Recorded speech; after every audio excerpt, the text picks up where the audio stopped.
You're listening to the Hazard Ground Podcast, with service members from across the military sharing their stories of combat and survival. And now, here's your host, Mark Zinno. Welcome into the Hazard Ground Podcast. As always, we appreciate you joining us each and every week. Reminder before we get to this week's episode that we need to get our social media followings up, and you guys need to help us do that. We want to get to 1,000 subscribers on YouTube and 1,000 followers on Instagram and Twitter. So please, spread the word of the Hazard Ground. Tell people to go and follow us on those sites. We have a great Facebook group and a great Facebook following, but we want to get the other ones up as well so we can continue to spread the word, and we need your guys' help with doing that. So if you haven't already followed us on YouTube, Instagram, and Twitter, please do so. And again, spread the word. Have everybody else follow us as well. Reminder about our promotion with Amazon. We know that like Valentine's Day is coming up. It's a good gift-giving season. So go to our website, hazardground.com, and then click on the Amazon button at the bottom of the homepage or under the sponsors tab. And when you get to Amazon, you can do all your normal shopping. We'll get a percentage of what you guys spend, and we'll donate it right back to some of the great charities you've heard featured here on the Hazard Ground. And just one more note before we get to this week's guest. We want to let everybody know this episode was recorded with our guest before the holidays. The album that you hear us reference during the episode just dropped on December 20th. So just want to remind everybody that the album is now out for download and CD purchase. Please go check out the band Silence and Light and hear all about this week's guest and the great work he's done in his post-military life. And now let's get on with this week's episode. And joining us this week is the return of a guest from episode 58. He's a former Army Ranger and Delta Force operator. He was part of the famous story we've told many times here on the podcast of Black Hawk Down.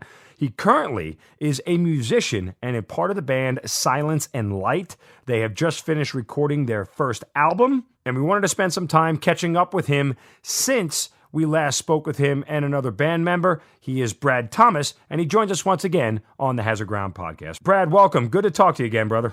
Hey, what's going on, Mark? Thank you very much for having me and for supporting the cause. No, absolutely. Listen, I mean, it's great to catch up. You know, I mean, we are approaching like 150 episodes of this thing. I forget what number we're at right now, to be perfectly honest. But, you know, it's always great to go back and catch up with where people have been since we started this thing. So certainly a lot to catch up with you with the music side of things and the band. And just give it, for the people who may not have listened to the first episode, give us kind of the background of how you went from the military to the music world. Let's see. So I was always involved in music from as early as I can remember. Started playing the piano. My parents took me to a few concerts at a very young age. And just that exposure was something that, flipped the switch in me that was what I wanted to do. And basically pursued that all the way up until the point of joining the military. And, when I was 12 or 13, started getting into, Rangers in Vietnam books and studies and observation group books and CIA in Vietnam, all that kind of stuff. Vietnam was like a huge thing for me. And I probably got turned on to that just by being interested in things like Woodstock and understanding, the scene at the times, and such great music came from the 1960s. And so anyway, that kind of led me down a road of starting to play the piano at, 4 or 5, and then, moving on to the saxophone and picking up a guitar about, age 12, 13, and teaching myself how to play that. And it just kind of went, and I took it to the point of, everything was on track and doing well, and had the right group of guys. And then some drama happened and everything fell apart. And, within a few months I was joining the Army. So that's kind of, my background of why music was always for me. And then, once I went through the Ranger Indoctrination program, so I went to basic training, AIT for infantry. I went to airborne school, and then I went through the Ranger Indoctrination program and got to 3rd Ranger Battalion in April of 91. And then, it took from the time I joined to the time I kind of got back into music, it was about an 18-month period. Mm-hmm.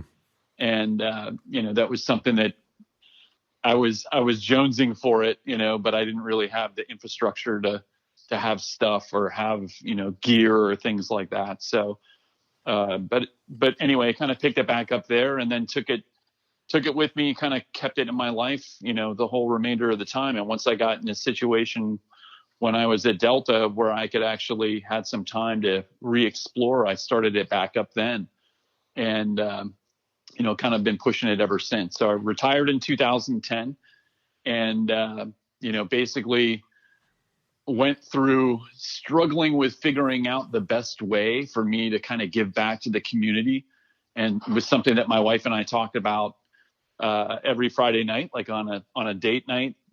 And in 1 week, it would be like, I'm running for office and I should do something more public that way. And then, the next week it was doing something different. And one day she just said, I've got a room in my house that's just full of gear. And she said, it's a shame that you're not doing more with this.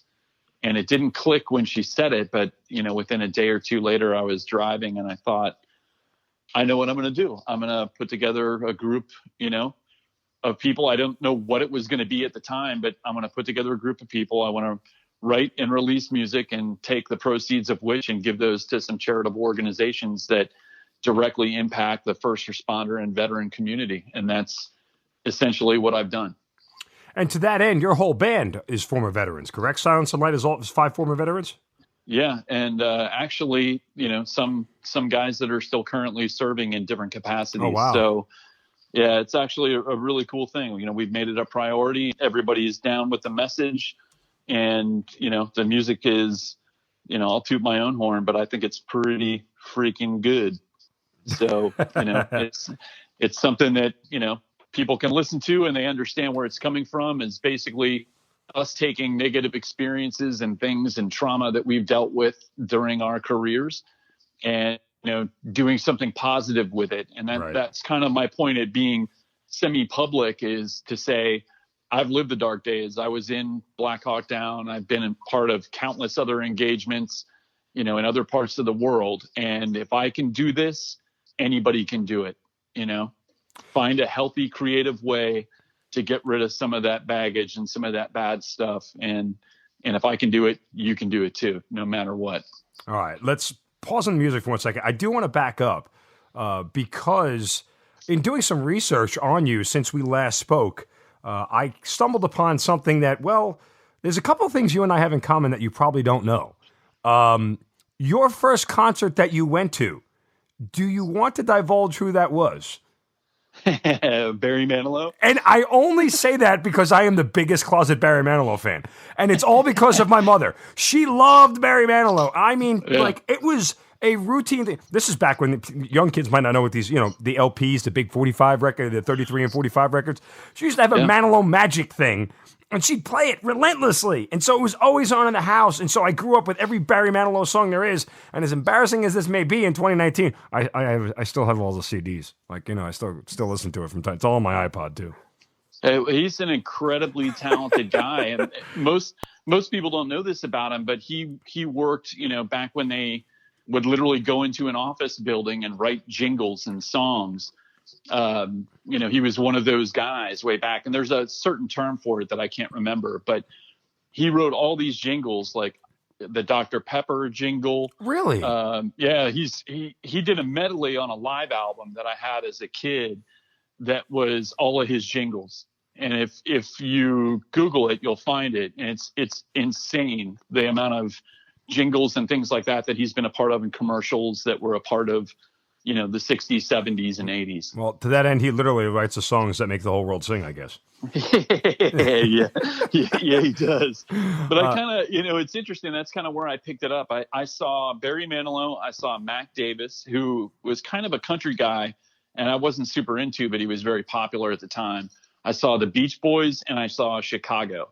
And that was over a period of about 2 months in the summer of maybe 1976 or 1977. I can't remember, but that was something that as soon as I saw it, I was like, that's what I want to do. And it just didn't time out that way. Maybe my timing is now. Right. And then the other thing I read that we have in common is that you saw a band named Anthrax, which, growing up in our age was a popular band, at a place in Baltimore where I spent many, many, many a night drinking, called Hammerjacks. Oh yeah. Hammerjacks, for those who don't know, in Baltimore was like one of the premier, you have to go into like the 90s, time frame, but it was one of the premier, like, it was first a music place, but then it became like a dance club and a nightclub, and it was just a great hangout spot, a very popular hangout spot in Baltimore. It was one of the original facilities that literally you could go from room to room. They have multiple rooms that were gigantic, and it was in the old warehousing district of like the Inner Harbor in Baltimore. So you could see a concert in one room and maybe house music in the next. Yeah, and then go to a dance club in another place, and there were bars everywhere, and it was an amazing thing. I saw them I think the day before I graduated from high school in 87, so June of 87. Wow, unreal stuff. I just thought that connection was kind of quirky, so I figured I'd share it with you. Still have the hearing damage from it too. Yeah. hands down the loudest show I've ever been to, and I've been to a lot of shows. Since we have last spoke to you, by the way, we interviewed Jeff Struker here on the Hazard Ground. Oh, very cool. Yeah, he still speaks very fondly of you. Very cool. Yeah, I tried to connect with him. I saw a social media or somebody posted something. I think it was Eagles and Angels, my buddy Tom Flanagan, who does the hats with the flags on them with camo material from uniforms that were worn while deployed. Mm-hmm. Really, really cool hats. But I think he did one for Jeff, and I tried to hit him up through DM to let him know I was going to be down that way and wanted to see him, but I never heard back. He may have his DM stuff turned off. But Jeff, if you're listening or do listen, shoot me a direct message, man. Would love to meet up with you. Yeah, and for those who aren't connecting the dots here between Jeff Struker from Black Hawk Down and Brad, if you see the movie, there's that scene in the movie where you're standing outside and you're telling Jeff that you can't go back into the fight, and Jeff totally understands, but he looks back in the rearview mirror and sees you hop back on the vehicle and get back in as you guys ride back into the Bakara Market in downtown Mogadishu. When you see that scene, does it bring up any emotions for you? Does it conjure up any thoughts and feelings still all these years later? It's just being scared to death, and I think the thing for me, there are some inaccuracies about it. Yeah. There are some inaccuracies of things that Jeff still talks about in terms of my status at the time and having children and things like that. And that wasn't necessarily the case. And I'm not an asthmatic, so I don't use an inhaler. That was another guy named Steve Anderson. So they did a lot of combination of characters.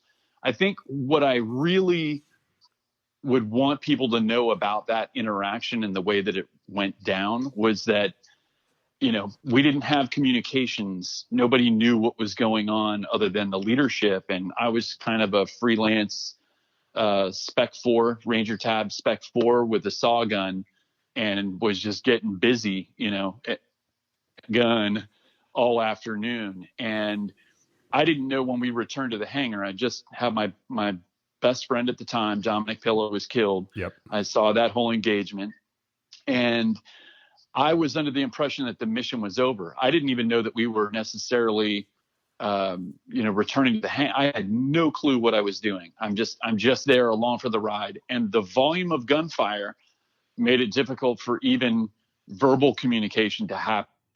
And, so when you see that happen in movies, don't believe it, because you really can't hear anything. You can kind of look at people's mouths and guess what they're saying. But so when we got back to the hangar, I definitely snapped, and it was in a fit of rage. And some of my friends that didn't go out on the first initial assault, were trying to calm me down, and I was kicking stuff and hitting things and screaming and yelling and pissed off because I thought the mission was over.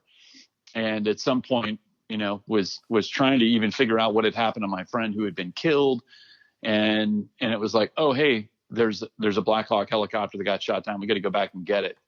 And my reaction to that was more of, this is just a suicide mission. This is stupid. We don't have any support. There's a smarter way to do this, but we're going to just go drive around, trying to figure this out. And I had just driven through this, so I knew what it was. Right. And it wasn't so much, I don't want to go because I don't believe in that. It was more of, I think this is a really bad idea, and we're all gonna die today. Everybody's just gonna die for not for what, but isn't there a better way to skin this cat? Sure. And was very frustrated by that. And it wasn't until, Jeff and I had the conversation, and every bit of what he said was true. Hey man, I'm scared to death. I don't want to go out there either. But, there's only one difference between a hero and a coward, and that is a hero will go do, whatever he needs to go do and be scared doing it. It doesn't matter. So I knew that I was going back out. It wasn't a question of I can't. It was more a question of this is not the best way to do this. Right. And I can certainly sympathize with that frustration you were feeling. And just a quick anecdote story. I remember I'm 8 days before leaving Iraq in 2006, and multiple engagements throughout the year plus time, and came closer than I ever wanted to be to dying. And I'm doing this one last mission, and we get hit with an IED on the way back from going to pick up a New York Times reporter of all things. And we get hit with an IED. And I remember once we got back to, I'm not sure if you ever deployed to Baghdad or not, but the flying man in Baghdad, once we got inside the flying man in Baghdad, I literally stood up in the turret. My Iraqi gunner was sitting there because it was one of these weird missions where I took all Iraqis with me to go pick up a New York Times reporter. So I was the only American on the convoy. It's me and 3 trucks full of all Iraqi guys, and no interpreter. It's just me. It was a shit show from start to finish. But long story short, I just remember as soon as we got inside the flying man, I stood up inside the turret and I took my helmet off and I was slamming it on top of the Humvee going, these motherfuckers are still trying to kill me. God, I was cursing and screaming for about 10 minutes straight, because you just get to a point where it's like, how much more of this can we take? How much, everybody mentally gets to a breaking point if you're in this shit long enough. And not comparing Black Hawk Down to Iraq or anything, but where I think Iraq was a slog over months, you guys had a lot of intensity in a short amount of time per se. But I when you said that, it totally made me think of that moment and how frustrated and hangry I was, and how I was cursing for 10 minutes straight because I just had to let all that out of me, because keeping it inside of me was not going to do anything any good. Yeah. I'm a vocal person. I was never a gray man anywhere that I served. People know me. There's no doubt about that. And I'm super vocal about things when I don't think that they're right. And, it's frustrating. And one of the bigger challenges that I faced in the military was sometimes knowing that maybe I had a better way of doing something, or thought of a better way of doing something than some of the leadership. And when you get signed up to do things, as a subordinate, that's a very frustrating place to be. And, knowing that maybe you're not executing the plan as good as it could be executed because there's a better way to do it. And that was one of the things that once I got to Delta's mentality with everything is bottoms up. There is nothing that's fed down from the top. It's all very much bottoms up planning. And, the newest guy on the team could say, hey, I think we should try this. And you can implement that. There's no leadership telling you what you have to do or tactically what you can and can't do. That's all up to the guys on the teams. And, that's a perfect example of a unit that can solve problems very quickly and rapidly. They can adjust based on, what the enemy's doing and make changes very quickly versus, more conventional units that are stuck doing things because this is the way we've always done it. Absolutely. So, yeah. That mission in itself happening in the daylight, it's interesting because there are a lot of things in the movie that, obviously I wish it were a whole story and not just the story. Right. It gets bastardized for Hollywood of just 2 days, that happened. But all the missions that we did leading up to that were very successful. And most people don't even know that we did, 7 other missions, and they were all very successful. And we did a lot of other things too that people don't necessarily know about, and I'm not going to talk about, but, it would be cool to have seen some of that being portrayed a little bit more, not just and I understand for a movie, you got to condense something into 90 minutes or an hour and 45 or something like that. And to back up what you said, look, and a lot of this is actually recounted in Mark Bowden's book, Black Hawk Down. It gives you a lot greater background and a lot greater detail. And to your point, every mission you had run prior to the events of Black Hawk Down were all night missions. You use the night to your advantage and your night vision goggles and your ability to have that strategic advantage over your enemy to your best use. And going into the Bakara market in the middle of the day, at that point in time in the afternoon, for those who are familiar with the drug KAT, K-A-T, it's an opium-based drug that a lot of the locals there used. It's almost like a cocaine that would get them all agitated and fired. I mean, all the odds were against you in that attack.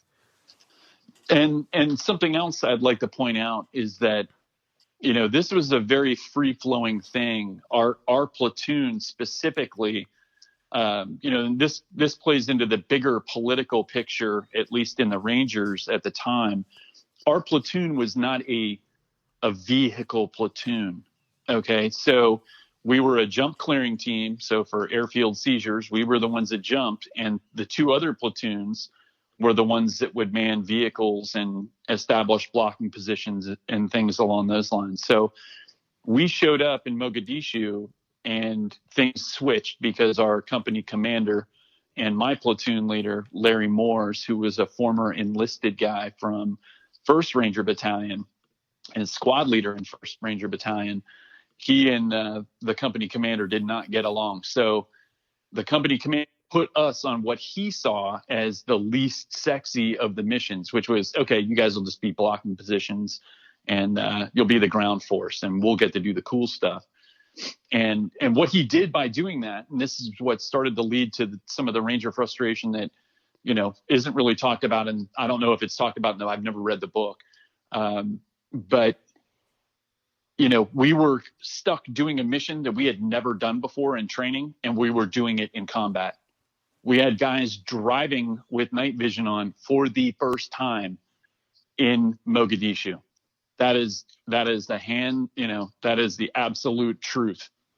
And, so we were very frustrated, our platoon specifically, because here we'd been kind of outcast and made to do something that we weren't even really prepared to do at any level.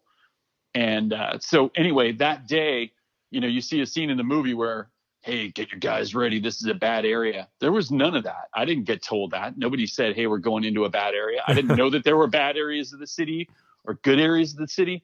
The only thing that I knew from having been out a number of times, and we had done a daylight mission prior, the only thing I knew was that every time we did something, it was escalating. You could feel the tension building. Right. I could feel that as a young specialist.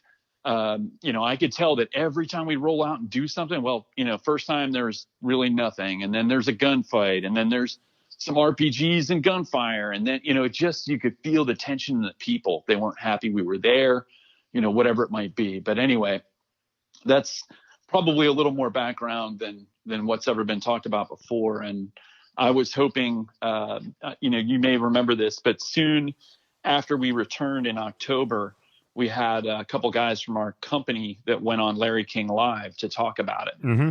And one of those, and the most articulate, was Matt Eversman. And the first ever guest on the Hazard Ground. Matt's a friend of mine. Yeah. Yeah. He's a good buddy of mine still too. And, I think because Matt was so articulate and explaining some of the things that happened, he was selected as kind of the main Ranger character. And one of the things that always bothered me about that, and not because of anything Matt did, but I was supposed to be on that Larry King show as well. And the guy that we ended up sending in my place, I don't feel like he spoke at all. And I don't think that he really told the story of, driving around for, I don't know how many hours through ambush after ambush after ambush, looking for crash sites, looking for, link up with the other ground force that was out driving around, et cetera, et cetera. That story really never got told. And I couldn't be on Larry King because another guy that I've recently reconnected with borrowed my Class A uniform for one of the memorial services. So when I got back, my Class A's were gone. They were out of my wall locker. And I had nothing to wear for Larry King. So they sent another guy in my place. Who did they send? A guy named Dave Ritchie. Okay. All right. I mean, I was just curious. It's Look, and I say this every time we talk about Black Hawk Down. I talk to one of you guys. I learned something new that I did not know, and I literally have read as much as I possibly could on this book, on this engagement, and have talked to as many people as I have. Everybody from Matt to Mike Durant to, I mentioned John. Why is his last name skipping? John Bellman. John Bellman. Okay, yeah, he's a good friend too. Yeah, John Bellman. So I mean, I've talked to so many people, but everybody has their own angle and their own perspective on the whole thing. It's always refreshing to hear. All right, if you guys want more on Brad's military background, go back and listen to episode 58 because you'll get some more of it there. But I do want to transition to the music portion of things because something you said before really kind of struck a chord with me about how you sort of get out all that dark place in music. And I'm just curious, when you sit down to write a song and you have these emotions sitting inside you, is it something that flows or do you have to think about it? Do you have to try to return to that place? What's the mental process of going through writing a song about, the dark places that you were and have been and how you communicate that to people through music in a way everybody can understand? Well, it's kind of a long answer. I'm going to try and condense it into something. Yeah, I'm going to try and condense it into something that makes sense because I'll probably contradict myself a number of times. I've always connected with music that's darker, and not that you would know that from Barry Manilow and Elton John and all that stuff. But as my musical taste shifted, once I picked up a guitar at 12 or 13 and, it was now 1981, 82 time frame. And I'm getting into music like Rush and AC/DC and Black Sabbath and things like that. That's when I really started to connect with some of the darker stuff. And I don't mean like heavier necessarily, but just not Van Halen, who's also one of my favorite bands. But, they're a party, fun time.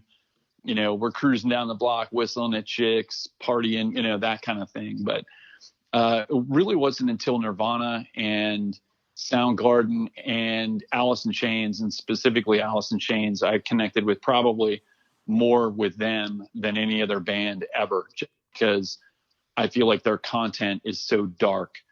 And a lot of those guys, probably all of them have a trauma, and knowing that, 3 of those guys are dead now, they're no longer with us. They definitely had some trauma, and they were able to use that trauma, to make their music as dark as it could be. And that's something that I didn't have when I was younger. I had a great childhood. I had a great upbringing.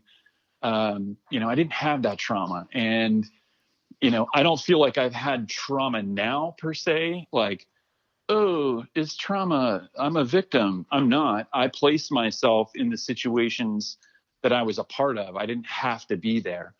But there's definitely, damage done in terms of what that does to you in your emotional state and how you deal with some of the things that you've seen and the surrealness of it all. And anyway, I never really tried writing music. I did a little bit, but I never tried writing it when I was younger because I don't think that it came from that place. And, fortunately, I don't need the use of drugs or, getting strung out, and I wasn't abused as a kid or anything like that.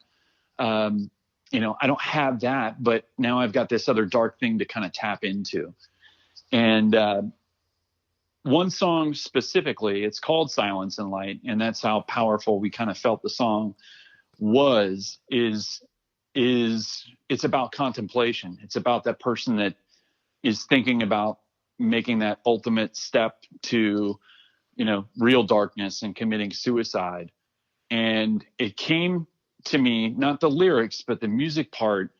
I had a meeting with some friends down in Tampa. This is kind of a sidebar. Had some meeting with some former unit guys. Both of them were Mogadishu guys. Mm-hmm. And I set up a dinner, and I didn't know that either one of them had an issue with the other one. Right. But they had some long history of not seeing eye to eye on some things that happened that day. And I set up a dinner. Neither one of them knew that the other was going to be there. It wasn't by design. It just happened that way. And over dinner and a few drinks and things like that. And we started talking, and I kind of exposed some vulnerabilities of my own, which is kind of the only way to get people to break themselves down, is you have to be willing to talk about, some of your faults and weaknesses and things that you're experiencing. And once I kind of broke down that barrier, these guys started to make amends, and watching it was, still to this day, one of the most emotional things I've seen, because there are years that went by that these guys, had this beef, and it affected me so much that I remember sitting on the plane the next day. I was like, I cannot get home fast enough to pick up that fucking guitar. I need to get home. This thing was calling me, and I picked up the guitar, and that song just spilled out, like almost verbatim the way that it's been recorded. And it's something that I hope that when people hear that song, if they've listened to this and they know the backstory to it, it'll mean that much more to them, because really it's not written about me. It's more written about, everybody in general. So I kind of tap into some of that kind of stuff when I'm writing, and it does have a tendency to kind of bring me down a little bit. And my wife knows when I've been creating, whatever it might be, it's like she knows, because my mood is a little altered, and not bad. I'm not angry or anything like that, but just she'll know that I've kind of been thinking about some of those things. And I think anybody that's experienced the things that we've experienced could probably cry on a dime, like, oh yeah. If I want to think back to some of the things, I could get very emotional very quickly. It's always right underneath the surface, and that pain is kind of always right underneath the surface. And, it's something that I don't know, it's very easy for me to kind of tap into, but not in an unhealthy way. I'm not picking up drugs. I'm not trying to drink my problems away. I allow that rawness and that emotion to come out when it needs to come out. And, not trying to be a tough guy and stick it out and, just deal with things. Anyway, I would challenge anybody who's experienced any trauma, whether it's an EMT that's, dealt with all kinds of medical issues and things like that, and death, to a police officer, to veterans, to whomever, man, get into art, write. You can do anything to kind of let these things flow out. And, everybody that's served has that commonality in whatever capacity they served. Being that all five of you guys are former special ops guys, can you tell when one of the guys is struggling with something, with one of the other band members is struggling with something? Yeah, now that we've gotten closer, yeah, definitely. I can tell, and I'm not going to say who, but there's one guy in particular, and I know when things are off. I can just kind of tell. And, I do some checking in. I'm not worried about him. He's not an unstable person in any way, shape, or form. So I don't want it to sound that way, but right. I can tell that there's stuff going on, and I'll hit him up and, hey man, I'm thinking about you today. I love you, and super proud of what we'd have accomplished and whatever. But, we're always there for one another. And that's also one of the reasons that we don't have any drama, is that we're very direct. Like, we don't have a ton of time to do this. And when we do it, we put 110% into it to get it done. So there isn't a whole lot of, my former musical experiences were people that were, overly dramatic and passive aggressive and, okay, now you don't want to play that, so you're going to play it wrong, and you're going to be a little bitch about it, or, whatever. That kind of thing comes out a lot in music and in art. And anyway, we don't have that. There's none of it. What are the characteristics of being a musician that apply to being a ranger or a Delta guy? Like, what can you take from those experiences and apply it to the music world? It's something that I didn't, I know about myself, right? I always want people to see the best thing. I always want to present myself as best as I possibly can. Music, very much the same way. Music and art, whatever creative thing you're doing, you're exposing a piece of yourself. And it's a very vulnerable spot. It sounds kind of goofy, but it's it's almost like pulling your dick out and going, okay, is it big enough? Is it, it's a very vulnerable. Yeah, I just got out of a cold pool, by the way, but I was in the pool. It's a very vulnerable feeling of, I'm exposing a part of me, and are people going to like it? Do they connect with it? Is it good? Is it all of that? And so one of the things that directly comes from the type of people that are in special mission units, or people that have served, that have taken kind of a step beyond, is like, I'm never satisfied with where something is, but I have the ability to complete something. And, we could have gone round and round. We could go back to LA and record again. We could do more stuff. We could try and perfect this thing to the nth degree, and it'll never get done. But at some point, you do as good as you possibly can, and then you've got to commit and say, okay, it's as good as we can get it right now. The only thing I can do is say, the next one, I'm going to do this differently. That's the only way to accomplish anything.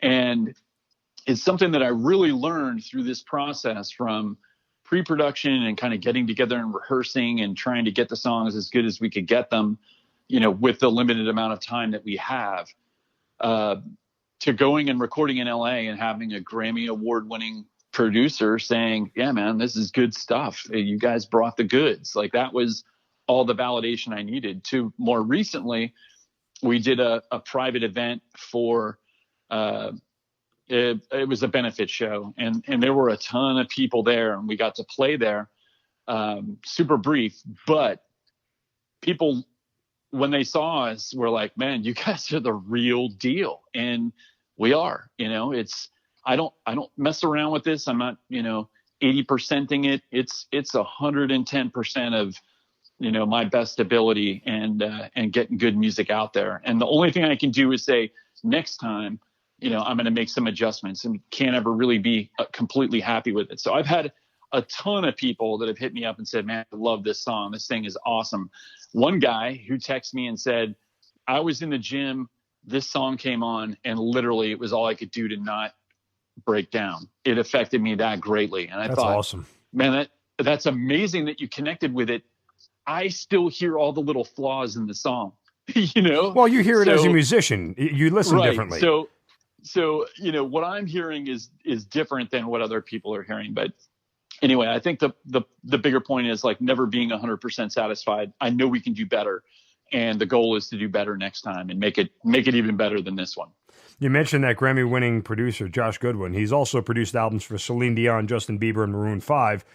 So he's clearly qualified. By the way, rock music from Celine Dion and Justin Bieber, we have some questions. But all kidding aside, when you get with a guy like that level, I mean, look, when you're in the special operations community, yes, there are guys who know more than you, but there's a general level of respect that you're all the same, right? It's kind of like being a Hall of Famer. There's no such thing as like a bottom-end Hall of Famer. You're either in the Hall of Fame or you're not, right? So either in the special ops community or you're not. So there's a general sort of feeling within the community that everybody is on the same level, but Josh Goodwin clearly was on a level above you. So how do all of you guys, these hardcore type A personalities who have lived in that realm, deal with a guy when he walks into a room like that?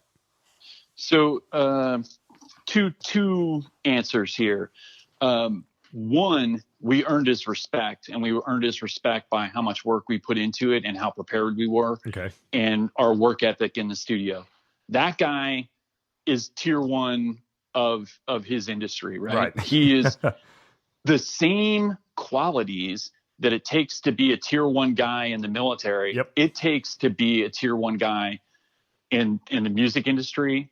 It takes to be an actor. It takes to be, et cetera, right? It's the same personality. So I've befriended and become friends with some very well-known people. And one of them, in the past 2 years, good buddy of mine, Tom Hardy, the actor, and he and I clicked immediately. We met and we clicked, and we've kept in touch. And that guy is every bit. It's the same personality. He's got the same drive that guys at Delta had. It's the same thing. He's just doing it in a different format. And, that's something that I recognize CEOs have that same drive and desire, right? Like people that are absolutely crushing it. It becomes your passion. It's your life. It's your everything. And, I think when Josh saw that, and to his credit, he could have half-assed us all day long. He could have said, yeah, you guys are this low-hanging thing. I don't need to put my whole effort into this. That's not what he did. That guy worked every bit as hard as we did in the studio. And you're talking like 20, 22-hour days. And he didn't ever half-ass anything during that entire process. So nothing to props to him for being a true pro. And he's a veteran too. So, he gets it, but he believes in what we're saying. He believes in our message. He believes in our music. And I think that that's a very important part of the whole story. Compare the feelings for me. Finishing an op that goes nearly flawless and everybody does what they're supposed to and you get off the op and you get back home versus finishing that first album that you guys did together in Silence and Light.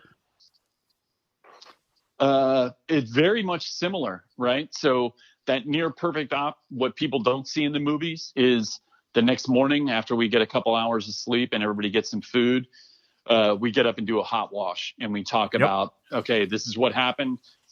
This is what went well. This is what we could have improved upon. This is what, the one thing that we did fuck up. This is what we're going to fix. This is how we're going to do it better next time. It's exactly the same thing. That's kind of what I'm saying is, I hear these songs and I'm like, man, if we'd only added this one thing, or we just didn't have enough time to do this part better. I think anybody that has that type of personality is going to do the same thing. It's never just good enough, So I'm happy that people like it. I'm happy that people are all digging it. And everybody that heard it hasn't said, everybody had a positive reaction to it. And for the most part, it's just about getting the word and message out to people that, hey, you can download this thing. It's available on iTunes, Spotify, Apple Music. CDs will be available soon on Amazon Music on Demand. So if that's your format, you can get it that way. But it's available just about everywhere. December 20th is when the entire album goes live. Brad, I know you do this because you want to give back, but I guess this is a devil's advocate question. If your music never affected anybody in that way, when you talk about veterans and the things that are boiling under the surface with us, do you think you'd still have something to write about? Do you think you'd still be a musician? Yeah, I just think I would be a more shallow musician. Interesting. In a way that just you do it for music and money or whatever, as opposed to a greater purpose? I don't know if I would have picked up on the greater purpose thing. And I think that that's something that comes from service, right? You understand that you're here fulfilling a greater role, and it's kind of the same attitude like when I was in Delta. It's a struggle just to stay there, right? People ask me all the time, wow, you must feel such a sense of accomplishment because you made it. Like, yeah, made it through the door. To have the opportunity to serve there doesn't mean you stay there for 12 years just because you made it through the door. Right. Mm-hmm.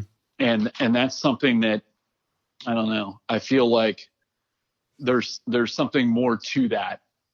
I feel the same way with music. It's something I would have done just because I loved it. But now that I'm able to do it in a much deeper and in a way that maybe can touch more people or help people, the sense of purpose that I feel from that is gigantic. And it's not a responsibility that I'm taking lightly or any of us are taking lightly. I feel like I'm a representative to the music industry and to anybody that hears our songs, or I feel like I am a representative of the community. And it's not me. It's not me doing this for ego. I don't, even when we played live, as soon as we got off that stage, it was like, yep, this was out of tune. We got to fix this for next time. This was fucked up. This was great. I love it. We had a great time, but we got to fix it for next time. I never kind of enjoy the moments the same way when I was at Delta, right? You can never really fully enjoy it because you're just trying to stay there. You're just trying to do your best every day. And maybe your best isn't good enough, No, I mean, listen, I think that there's a lot of value in what you just said there's a lot of different motivations for why we do what we do. And to find one that sort of speaks to you beyond just your love for music and your love for playing music, I think certainly brings it to a whole different spot. To that end, you do actually have two charities that you guys contribute sales from your music to: Warriors Heart and Marine Raider Foundation. Take a second, just tell us what those are. Yeah, so Warriors Heart, it's something. And initially, when we stood this thing up, we kind of wanted each band member to have, something that he represented based on, where he served and who he wanted to contribute to. And it kind of got to the point where we're just, it kind of got too watered down. And, let's just pick two and we can adjust those. Next year, we might contribute to two different ones. But Warriors Heart is a physical facility that's in Texas, and they're talking about putting more in other states, maybe in the Northeast, where there's a huge conglomeration of, police and folks that need help. But they basically, help people that are struggling with PTSD. And they do it. One of the things that connects with me and that I love about it is they do a lot of this through art, whatever it might be. You might weld a sculpture. You might be able to paint. You might be able to do whatever. And there really is this healing power to creativity. And it's something that they've exposed and are using, and it's helped a bunch of guys. So it was started by a fellow former unit member, Tom Spooner, and I applaud him for everything he's done with that. And we felt, very near and dear to that it was going, and it's not just veterans, it's first responders, it's anybody that's struggling with PTSD. And the other is Marine Raider Foundation, which Tyson, my kind of my right-hand man with everything band, he's from that community. He's a former Marine Raider and, worked for a short period of time at the Marine Raider Foundation, kind of helping bring in funds and things like that. So it was near and dear to him, and we wanted to be able to contribute to that. But that's something that directly helps family members. If a Marine Raider is killed, that's assistance that's going to pay for flights for family members or hotel or, whatever it can do to help. So those are the two that we're contributing to currently. What do you miss most about the special operations community? And is there anything about the band that sort of fills that void? Yeah, man, that's, what we've done. And we joke about this, but we've created our own little squad. And it's very true. The dynamic is very much the same. We've got an Air Force guy, so he's always the brunt of every joke. And everything is teasing him about the Air Force, just like it would be if we were, kind of doing this for real. The camaraderie, man, I think even one of the reasons that I ended up in this service was I just love this small group camaraderie thing. I'm not good in big crowds. I don't like interacting with a ton of people. I like having my little posse and being like kind of the little ringleader in my posse. And that's effectively what I've done here is, create this, but we're all equal partners. We're all, equal say and everything else. It's not me being the ringleader of it all. Probably the wrangler. I'm probably the person that just kind of wrangles it all and gets it to make it happen. But anyway, everybody is giving their best and doing their best. And it's just like a team. If somebody's not cutting it with something, we kind of have a conversation of like, hey, we need to step this up and this is where we need to be. And this is how we can make it better. And no one is thin skinned. We've all come from that community. So we know that when something needs to be fixed, it's just like counseling, like, hey, you fucked this up, do better next time. And if you can't correct it, then there are going to be some actions taken. Not that it's gotten to that point, but it's the same thing. We get together and we're working on a song and, again, it's like this is what needs to happen to make it, to fix it and make it better. Right. There's not a ton of drama and, 40 hours of going back and forth or which sounds better or which whatever. At some point it has to just move forward. But anyway, yeah, we've definitely become like our own little small team, and we all like cherish that bond. If there's a brotherhood and there's an energy and chemistry when we're together that I think when people see us live, they'll definitely pick up on. what's next for the band? You guys just finished recording your first album, so what's up next? What do we do? So album actually drops December 20th. So it's taken us from January to get that all mixed and mastered and everything else. That's a whole other educational piece in itself, but just the duration of time that it takes, that just because you record something doesn't mean it's ready, and things have to be edited and et cetera, et cetera. So December 20th, this thing goes live. There are 3 singles up now, and they're at all the normal music places you can find them. What's next is talking with Live Nation about some shows and playing some shows in different areas that we know would be easy for us to support. We're not looking to be on tour for 9 months of the year. Nobody can really support that, and it doesn't really pay. So it's not something that we could do, to be lucrative. We have day jobs. We have things that we love and do already. Most of us are doing things for the community already. And anyway, so we definitely want to be out and play some shows and play some festivals and things like that. So this coming 2020, we'll do another album. We'll record another album. Most of that's already written, and we're just kind of doing the rehearsing for that, and also rehearsing for set lists, so that when we play live, we know exactly what we're going to do and how it's all going to play out.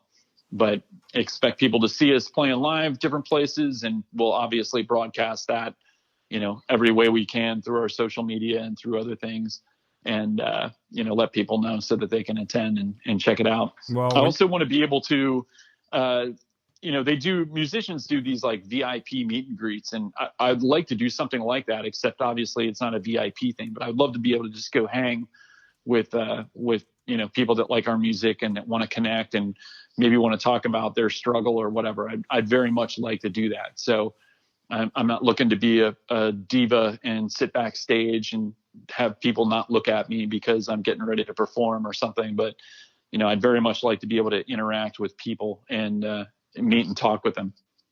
Well, when you guys come through Atlanta, I'd like some backstage passes. I'm not bashful about asking. So that said, listen, man, it's been great catching up with you. I certainly have enjoyed your journey. I'm a big fan of the music, a big fan of the mission that you guys are undertaking, and certainly everything you've done in your military career has been well chronicled. But this is any time you can double down post-military career and have something it's as good, if not better, than what you did while you were in the service. I'm always appreciative of folks who can do that, because listen, retirement after the military is kind of like retirement, right? I mean, that's the point of it. You've run your race, you've done your job, and now it's time to kick back and totally shift gears. But the fact that you're still in the fight, just in a different manner, I think is fantastic. Yeah, it's something that, it's just like in a military unit, like there's a whole support network of people that make stuff happen behind the scenes. And, to see it really is like, it takes a village. And, I'm as proud of this as I am for any mission that I've been a part of, or any, very well-known missions that I've been a part of, or whatever. I'm as proud of this as anything else that I've done. And, we all feel the same way. Well, Brad, again, it's been a pleasure catching up with you. I want you to enjoy the holidays with the family. And again, looking forward to you guys getting out wherever you end up. But certainly if you come here to Atlanta, look me up, and I'd love to catch up over a drink or a meal or whatever. But again, I wish you nothing but the best, and thanks for your continued service to veterans through your music, and certainly thanks for being part of the Hazard Ground. For sure, man. I'm actually going to be passing through Atlanta next week, so we can chat afterwards. But appreciate you having us on, and you having this mechanism for people to hear stuff and connect with, because that's equally, as important as anybody that's out there fundraising or anything else. How do you get that message out? And, having formats like this are absolutely crucial to guys like me being able to, get that word out. So I appreciate it. We all appreciate it very much. Thank you. Brad Thomas, thanks for being here. Yeah, man. You've been listening to the Hazard Ground Podcast, hosted by Mark Zeno and produced by Matt Pasquarella. If you have an interesting story to tell and you'd like to be on the show, send us an email at hazardgroundpodcast@gmail.com. And if you like the show, don't forget to subscribe, rate, and review on iTunes. Thanks for listening. We'll see you next time.